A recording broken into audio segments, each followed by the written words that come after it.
पाठ 9. आश्वासक चित्र. नीरजा ह्या एक स्त्रीवादी कवयित्री असून त्या कथालेखिका आहेत. त्यांचे अनेक कविता आणि कथासंग्रह प्रसिद्ध असून अनेक पुरस्कारांनी त्या सन्मानित आहेत. या कवितेत त्यांनी स्त्री पुरुष समानतेचे एक आश्वासक चित्र रेखाटलं आहे आणि ते प्रत्यक्षात साकार होईल असा विश्वास व्यक्त केला आहे. हा विचार एखाद्या विशिष्ट काळापुरता मर्यादित नसून तो सार्वकालिक आहे.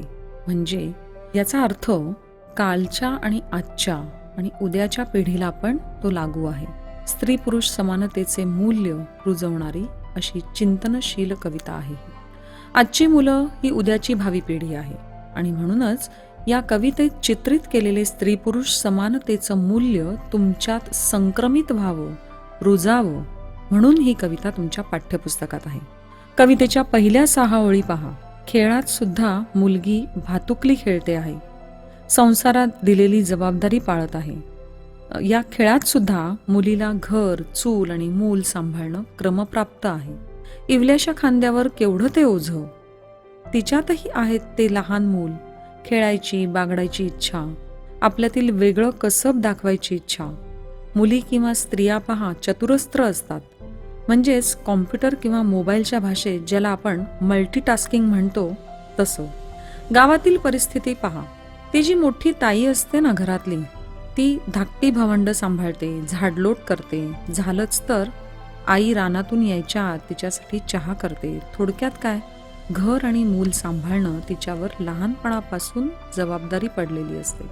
आणि जो भाऊ असतो किंवा मुलगा असतो तो खुशाल खेळत असतो चेंडू घेऊन. तिलाही वाटतं आपण खेळावं.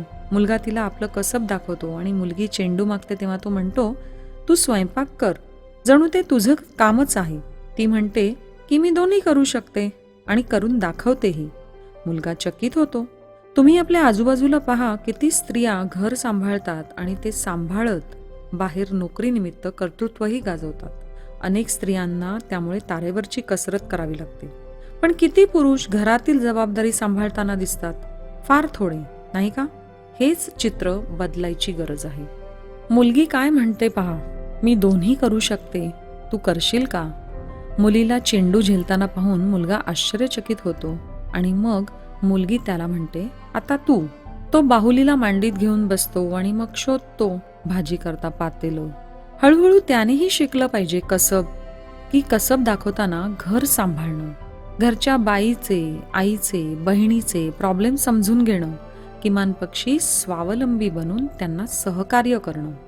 आणि मग संसाराचे सारेच खेळ खेळले जातील आनंदाने, एकत्र. शेवटचं कडवं पहा, काय संदेश दिला गेलाय त्यातून. सारेच खेळ खेळले जातील एकत्र. भातुकलीतून वास्तवात प्रवेश करताना हातात हात असतील दोघांचे. तुम्हा मुलांमध्ये आता लहानपणीच समानतेचं बीज पेरलं गेलं तर मोठे झाल्यावर, करते झाल्यावर तुम्ही सुद्धा सुजाण जोडीदार आणि पर्यायाने सुजाण पालक बनाल, सुजाण नागरिक बनाल. मग अमुक काम पुरुषाचं किंवा अमुक काम स्त्रीचं असं उरणार नाही. सहज विसावेल बाहुली आणि चेंडू जोडीनं. कृती 1. कोष्टक पूर्ण तुम्ही करू शकाल, नक्कीच. कृती 2. तापलेलं ऊन याचा अर्थ अडचणी, संकट, बिकट प्रसंग.